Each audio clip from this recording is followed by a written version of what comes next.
Morning, Joe and the Pro. I'm the Prez. He's Tony Finn. A legend in this game. One of the best handicappers we have over at WagerTalk.com. Wearing a hoodie, thinking he's young, looking like shit. Nah, you don't look like shit, Tony. You just look normal. How are you? I just look old, you mean? So We're all old, Tony. Yeah. But you know the great thing about it is we age every one of us at the exact same time. One second after another. I guess that would depend on what you believe physics, a certain specific in physics. But go on. Thank you for saying I don't look old because I know you're lying. But go ahead. Dude, I want to talk some NBA. I want to talk some college basketball, and then we're going to jump into the NFL. Before we get there, real quick, everybody. I got a 5-unit play in hockey tonight. A 5-unit play. It's the highest rated play we have. The promo code is Prez, P-R-E-Z or Z, NHL5. That's Prez, NHL5. Tony, let's get right into the NBA. And the game I want to talk about right off the bat is the Denver Golden State game.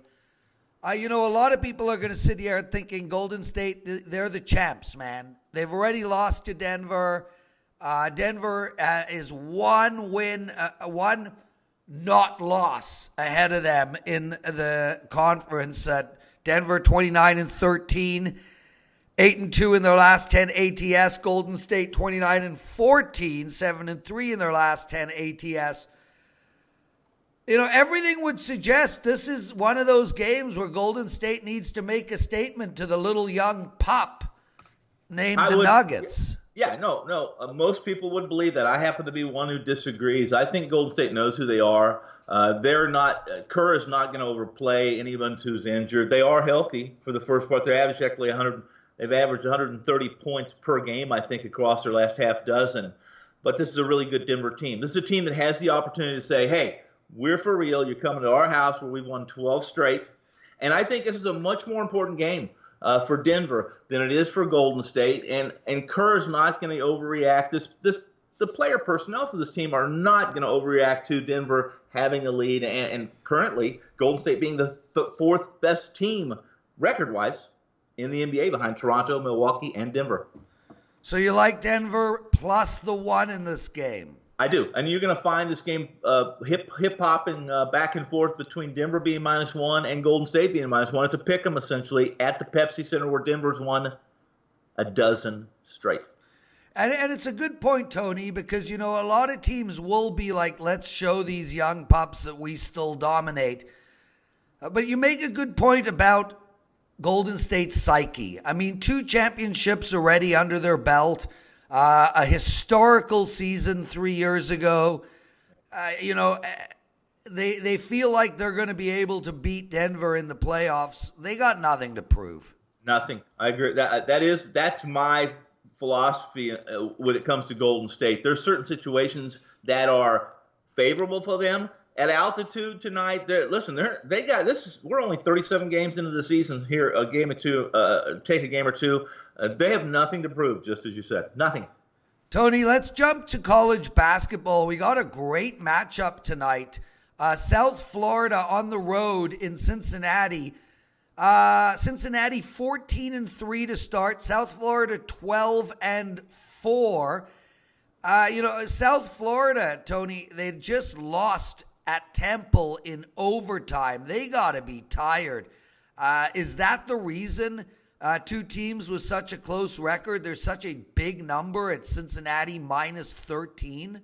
Yeah, sometimes, let's be honest. Neither one of these teams are public teams. It's not like this. The odds makers have to shade this game one way or another. And when you've described it almost perfectly, when you look at the number in this game and the records that these 2 teams have, save the history that Cincinnati's owned this team, that speaks to who the best team is. Without question, I love Cincinnati. Actually, tonight, you mentioned it perfectly. USF is tired. They're road weary. They're coming out of Philadelphia, which is a helter-skelter Temple team. They played it up-tempo. Now they're going to come play this bruising, slow-it-down Cincinnati team that Mick Cronin is absolutely pissed at over their last 2 games.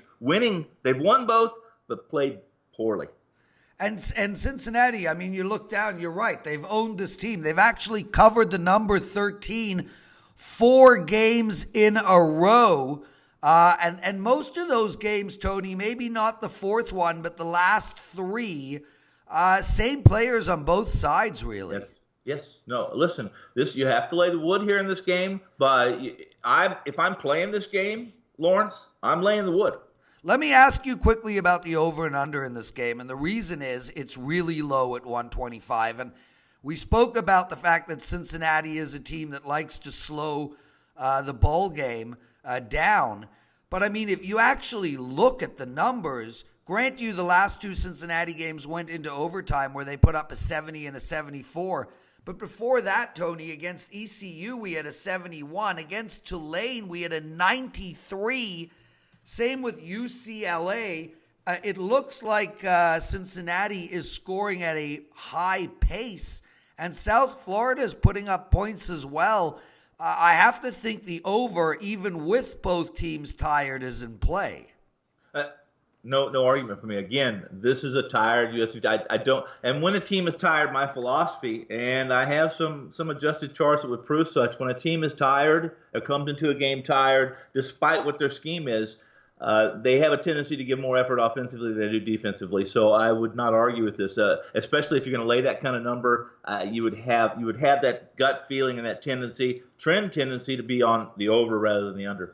Well, brother, 66-60 is a cash on the over. Do you have another college hoops play for us? Real quickly, I will not get deeply into the analysis, but I really like this Tennessee team at home against a Mike Anderson Arkansas club that is the most inexperienced team in the SEC. One of the most inexperienced in college basketball. No seniors, mostly sophomores and freshmen, only 3 juniors.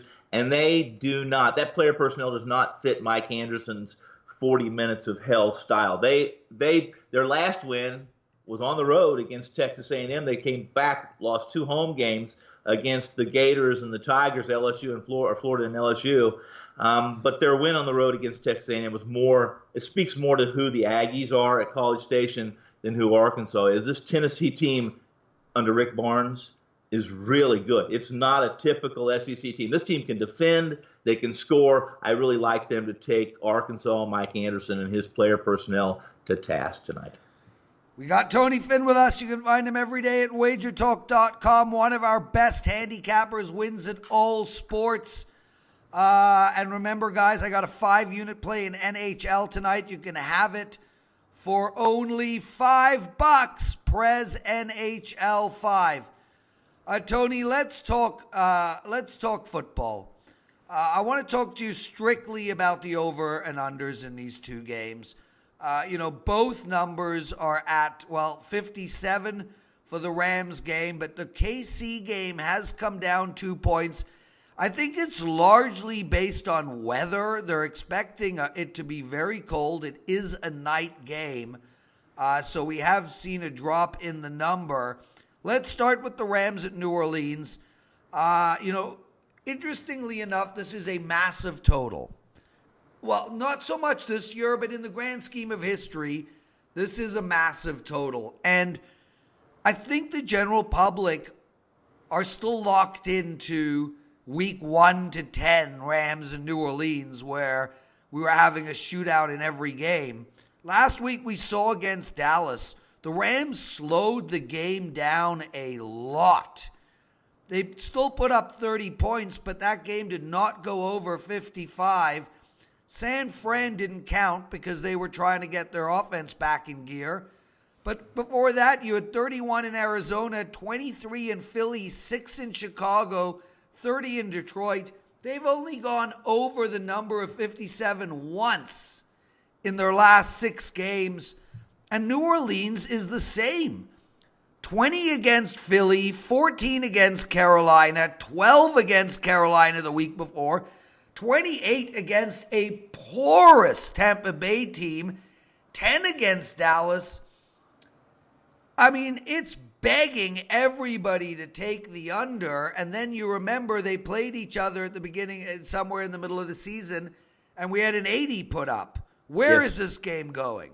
First, before we get into anything, this is one of the most interesting Final Fours that I've seen in years. Yes. All the 4 top offensive teams in the league.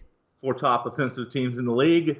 All four you can make an argument that they've performed poorly defensively at some stage in the season. Not just poorly.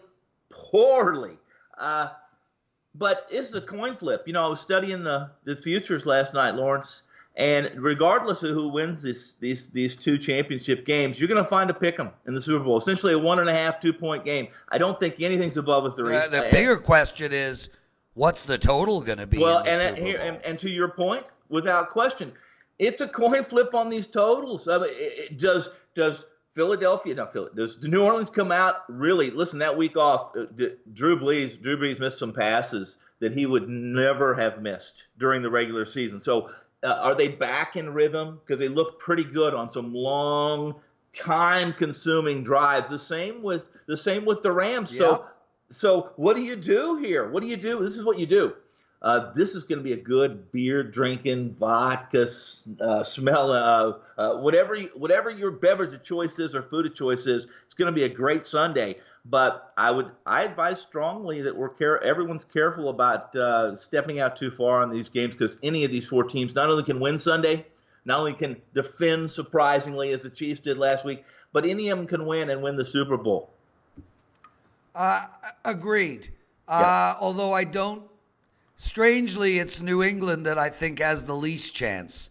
Well, and statistically, and if you look at the money that's being played, save the early money at Will Hill. I did a little column on that, and I think I agree with you 100%. The odds makers are saying that the Patriots have the least chance of winning the Super Bowl among the 4 that remain. He's Tony Finn. I'm the Prez. Let's call it a show, brother. I'm pushed for time. I loved having you on. Not many people know their shit like you, Tony. It's a pleasure to have you at WagerTalk.com. We'll get you back on next week, and thanks for everything. It's an honor to be here. Good luck tonight on your NHL game, and go Denver, just for the heck of it. Ciao, buddy. Bye.